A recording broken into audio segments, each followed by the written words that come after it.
प्रिय सज्जनों और सर्वप्रिय छात्रों, आप सबका हार्दिक स्वागत है शिक्षा पॉइंट पर। 9वीं क्लास की हिंदी पाठ्य पुस्तक क्षितिज का गद्य खंड, उसका गद्य खंड का चौथा पाठ है सांवले सपनों की याद। जाबिर हुसैन इसके लेखक हैं। और बता दूं 8 पाठ हैं कुल गद्य खंड में। 8 पाठों में से 4 पाठ हटा दिए गए हैं, तीसरा, 5वां, 7वां और 8वां। बाकी 2 वीडियोस में बना चुका हूं। ये चौथा पाठ है, चौथा पाठ है। इसका देखते हैं सारांश और प्रश्नोत्तर। ये देखते हैं पहले। ये 1987 में प्रसिद्ध पक्षी वैज्ञानिक सालिम अली की मृत्यु के उपरांत जाबिर हुसैन ने उनकी याद के रूप में उनकी याद को व्यक्त करने के लिए ये पाठ संस्मरण है। ये एक तरह से संस्मरणात्मक पाठ है। उस पर उन्होंने ये उनके जीवन पर प्रकाश डाला है। देखते हैं इसका सारांश। मौन की बात लोगों का पक्षियों, मौत की बात लोगों का, यहाँ पर उसकी पहले उन्होंने मौत का वर्णन किया है कि किस तरह से वो जब कोई मर जाता है तो वापस नहीं आता। लोगों का पक्षियों की नजर, पक्षी और प्रकृति को लोग अपनी नजर से देखते हैं, पक्षियों या प्रकृति की नजर से नहीं देखते हैं। इसलिए प्रकृति से, पक्षियों से, पशुओं से खिलवाड़ करते हैं। और प्रकृति फिर टाइम पर, समय समय पर मानवता से भी खिलवाड़ करती है, प्राकृतिक आपदा के रूप में, कहीं रोगाणु और विषाणु के रूप में। तो ये बताया इन्होंने। फिर वृंदावन की चर्चा की है उन्होंने कि वृंदावन में जो गोपियों का कृष्ण के साथ जो रास लीलाओं का वर्णन है, कोई वहां पर जाए और आज भी वृंदावन की गलियन में घूमे और वहां पर वहां के वातावरण, वहां की प्रकृति का अगर वो अनुभव करे तो पता लगता है कि आज भी उनके मधुर बांसुरी की आवाज गूंजती है। उसका प्रत्यक्ष अनुभव कोई वहां पर कर सकता है। वही प्रत्यक्ष अनुभव सालिम अली के से संबंधित है। देखते आगे। उनका बांसुरी बजाना, संगीत लहरी पर सबका झूमना आदि बातें बताई है। फिर सालिम अली कमजोर शरीर के थे, है ना। इतनी आयु लगभग 100 वर्ष के आसपास जाकर के उनको कैंसर की बीमारी लग गई थी और वही कैंसर उनकी मौत का कारण भी बनी थी वो बीमारी। तो ये बताया है। पक्षियों की तलाश में वो जीवन भर भटकते रहे। दूरबीन कभी वे बड़े बर्ड वॉचर थे। उनकी नजरों में क्षितिज को छू लेने वाली शक्ति थी, जादू था। वो प्रकृति के प्रभाव में खुद नहीं आए थे, बल्कि वो इतने गहरे लगाव में थे कि प्रकृति उनके प्रभाव में थी। ये बताया है। और प्रकृति में फैले चारों ओर के रहस्य को वो बहुत अच्छे से जानते थे। इसके लिए उन्होंने कड़ी मेहनत की थी। इस यात्रा में, उनकी जीवन की यात्रा में, उनकी पत्नी तहमीना ने, जो कि उनकी सहपाठी थी, दोनों साथ पढ़ते थे, बखूबी साथ निभाया था। और रोमांचकारी अनुभव के मालिक सालिम अली केरल की साइलेंट वैली को रेगिस्तानी हवाओं से बचाने के लिए वो तत्कालीन प्रधानमंत्री चौधरी चरण सिंह के पास गए थे। उन्होंने संभावित खतरों की जो बात की थी, वो खतरों की बात सुन करके चौधरी साहब की भी आंखें नम हो आई थी। आज चौधरी साहब नहीं हैं, सालिम अली भी नहीं हैं। रेगिस्तानी लद्दाख की बर्फीली जमीन पर रहने वाले पक्षियों की बात कौन करेगा? प्रकृति, झरनों, नदियों, तालाबों, वन संपदाओं की बात कौन करेगा? उनके संरक्षण की बात कौन करेगा? सभी दोहन की बात तो करते हैं, दोहन तो बहुत करते हैं, लेकिन संरक्षण की बात कोई नहीं करता है। ये सब बातें इन्होंने बताई। आगे सालिम अली की आत्मकथा का नाम है फॉल ऑफ अ स्पैरो, एक गौरैया का गिरना। प्रसिद्ध पक्षी वैज्ञानिक D.H. लॉरेंस की मृत्यु के बाद उनकी पत्नी फ्रीडा लॉरेंस के बारे में भी उन्होंने बताया है। जब पक्षियों की बात हो, प्रकृति की बात हो और D.H. लॉरेंस की बात ना हो, ये संभव नहीं है।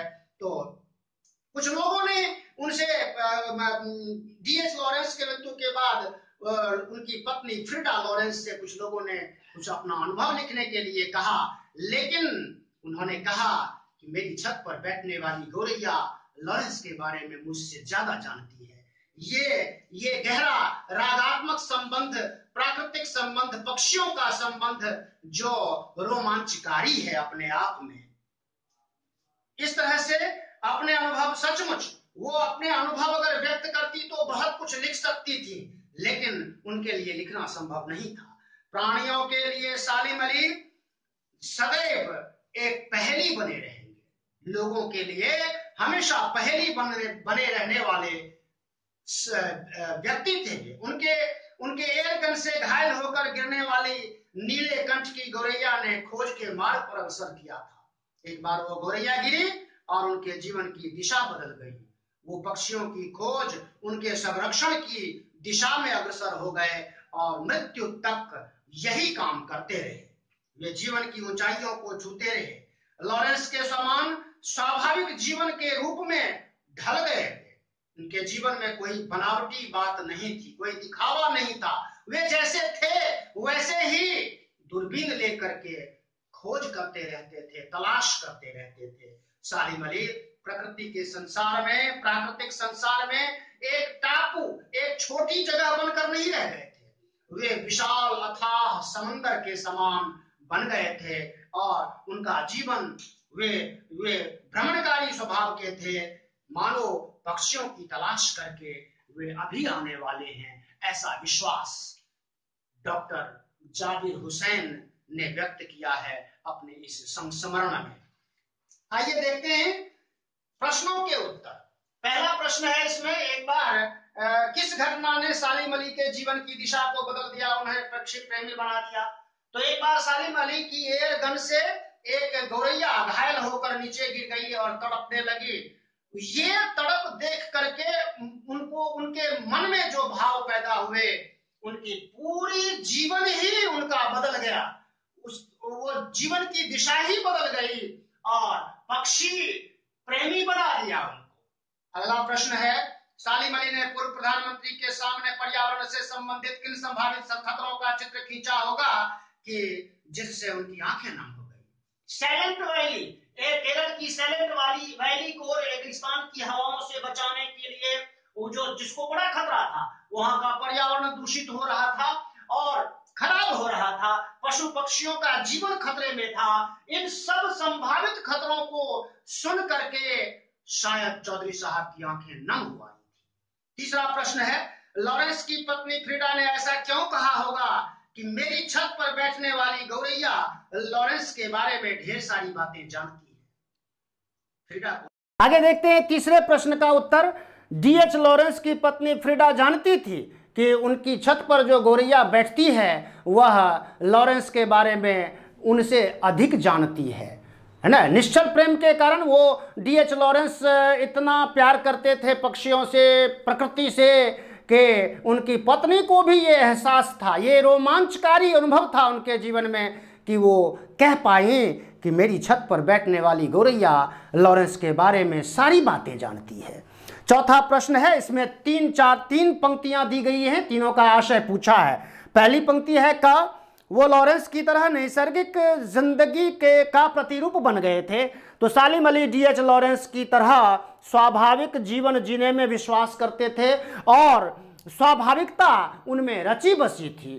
खा का आशय देखते हैं। खा में पंक्ति क्या दी है इन्होंने, कोई अपने जिस्म की हरारत और दिल की धड़कन दे करके भी लौटाना चाहे तो वह पक्षी अपने सपनों के गीत दोबारा कैसे गाएगा।